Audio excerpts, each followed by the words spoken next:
তাবারাকাল্লাযী বিয়াদিহিল মুলকু ওয়া হুয়া আলা কুল্লি শাইইন কাদির।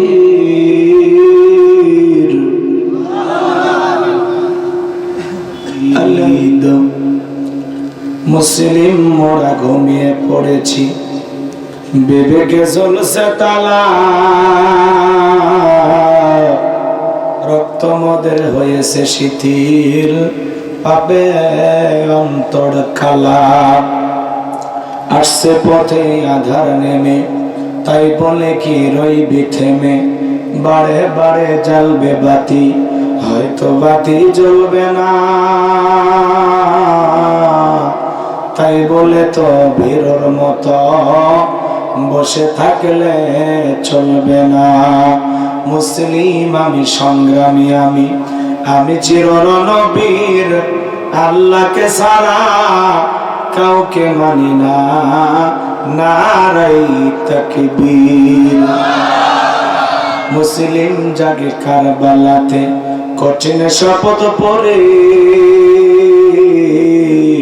সেই মুসলিম চিরোত্তম, তাই তো একত্রে শপথ নিলাম, আল্লাহ রাজ গড়ব এবার, চির শান্তি সুখের নীর, আল্লাহকে ছাড়া কাউকে করি না ভয়, নারায়ে তাকবীর। কইরে খালেদ কইরে ওমর, এসেছে নতুন বদর, কইরে খালেদ কইরে ওমর, এসেছে নতুন বদর, কোথারে দেখবি জঙ্গি তরুণ মুজাহিদ, আবারও কি গাইতে হবে ঘুম ভাঙানো গীত, আবারও কি গাইতে হবে ঘুম ভাঙানো গীত। লা ইলাহা ইল্লাল্লাহ, জোরে লা ইলাহা। এবার চলেন আমরা মূল আলোচনায় প্রবেশ করি। জবান ছেড়ে সবাই একটু মহাব্বতে আমার সাথে তেলাওয়াত করবেন। আমি করব ওয়াজ, আপনারা দেবেন আওয়াজ, জবাব দিবেন ঠিক ঠিক, আলোচনা হবে কমপ্লিট। শ্রোতাদের স্পিরিটে বারে বক্তার হিট, আলোচনা হবে জায়গা মতো ফিট। বর্তমানে এই পবিত্র কোরআনুল কারীমের হাফেজের সংখ্যা প্রায় 6 কোটি। আল্লাহ আকবার, লিল্লাহি তাকবীর। হাফেজের সংখ্যা আছে।